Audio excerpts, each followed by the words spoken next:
Hello மக்களே, மட்டனே இல்லாமல் பாயா பண்ணலாமா? இன்னைக்கு அதுதான் ட்ரெண்டு.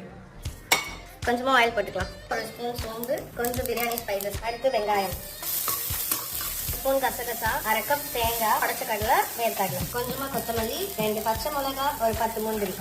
லைட்டாக ஃப்ரை பண்ணிட்டு அப்படியே ஒரு மிக்சர் கிரைண்டர் போட்டு ஒரு பேஸ்ட் அரைச்சிடலாம். திரும்ப அதே பேனில் லைட்டாக ஆயில், பிரியாணி ஸ்பைசஸ், ஒரு ஸ்பூன் சோம்பு, எல்லாத்தையும் வதக்கலாம். பொடியாக நறுக்கலாம் ஒரு வெங்காயம், கொஞ்சம் கழிக்கலாம். அடுத்து கேரட், பீன்ஸ், பட்டாணி, உருளைக்கிழங்கு ஆட் பண்ணுறேன். லைட்டாக வதங்கணும், மூடி போடணும். ஒரு கை புதினா, கொஞ்சமாக மஞ்சத்தூள், மிளகாத்தூள், 2 ஸ்பூன் தனியாத்தூள்,